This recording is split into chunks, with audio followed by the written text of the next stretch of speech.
తమిళనాడు రాజకీయాల్లో వ్యవసాయ బడ్జెట్ చుట్టూ పెద్ద చర్చ నడుస్తోంది. ముఖ్యమంత్రి విజయ్ ప్రభుత్వం తొలి వ్యవసాయ బడ్జెట్ను ప్రవేశపెట్టింది.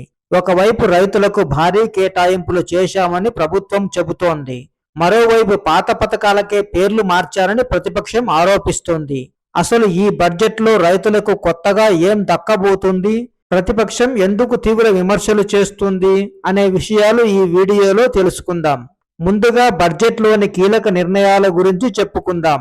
వ్యవసాయ రైతు సంక్షేమ శాఖకు 14,984 కోట్లు కేటాయించారు. రైతులకు ఉచిత విద్యుత్ కోసం 7,432 కోట్లు, పంట రుణమాఫీ కోసం 5,932 కోట్లు కేటాయించారు.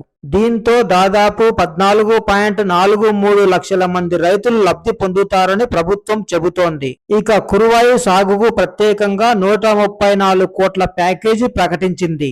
ఇక ఈ బడ్జెట్ లో మరో ప్రధాన అంశం నేలతల్లి ఆరోగ్యం. వ్యవసాయ శాఖ మంత్రి ఆర్ వినోద్ రసాయన ఎరువులపై ఆధారపడడం తగ్గించాలని కోరారు. దీనికోసం 600 కోట్లతో సమగ్ర నేల పరిరక్షణ కార్యక్రమం ప్రారంభిస్తున్నట్లు చెప్పారు.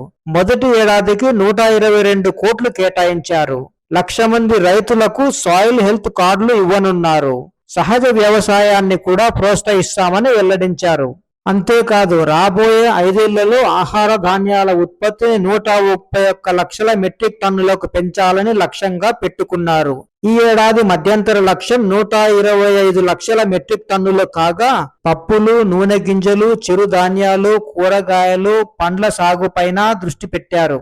ఇక రైతులకు ఉపయోగపడే మరికొన్ని నిర్ణయాలు కూడా తీసుకున్నారు. పప్పు, నూనె గింజల మిషన్ కు 203 కోట్లు, మిల్లెట్ మిషన్ కు 63 కోట్లు, పత్తి పునరుద్ధరణకు 27 కోట్లు, మొక్కజొన్న సాగుకు 36 కోట్లు కేటాయించారు. రైతులకు మార్కెట్ సమాచారం అందించే ఏఐ ఆధారిత యాప్ కోసం కూడా నిధులు కేటాయించారు. పంటల బీమా పథకానికి రాష్ట్ర వాటాగా 648 కోట్లు ఇవ్వనున్నారు. అయితే ఈ బడ్జెట్ పై ప్రతిపక్షం తీవ్రంగా మండిపడుతోంది.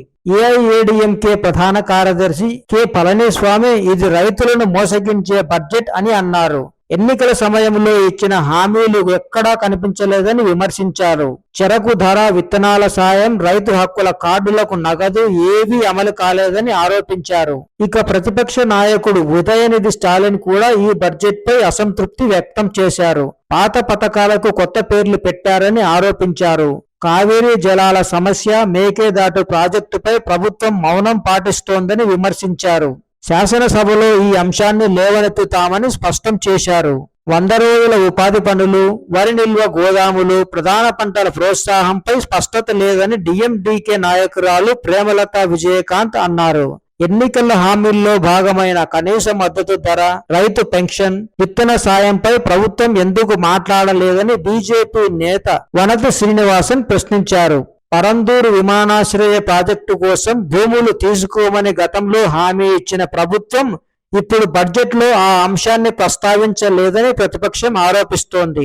దీంతో రైతుల్లో అనుమానాలు రేకెత్తుతున్నాయని చెబుతోంది. అయితే ప్రభుత్వం మాత్రం రైతులు, వ్యవసాయ నిపుణులు, ఎగుమతిదారులతో చర్చించిన తర్వాతే బడ్జెట్ రూపొందించామని చెబుతోంది. కొత్త పథకాల అమలు త్వరలో ప్రారంభమవుతుందని స్పష్టం చేసింది. మొత్తానికి విజయ్ ప్రభుత్వ తొలి వ్యవసాయ బడ్జెట్ ఒకవైపు భారీ కేటాయింపులు, మరోవైపు రాజకీయ విమర్శలు, ఇలా 2 కోణాల్లో చర్చకు దారితీసింది. ఈ పథకాలు నిజంగా రైతుల జీవితాల్లో మార్పు తీసుకొస్తాయా, లేక ప్రతిపక్షం చెబుతున్నట్టు పాత పథకాలకే కొత్త రంగులా అన్నది అమలులో తేలిపోనుంది.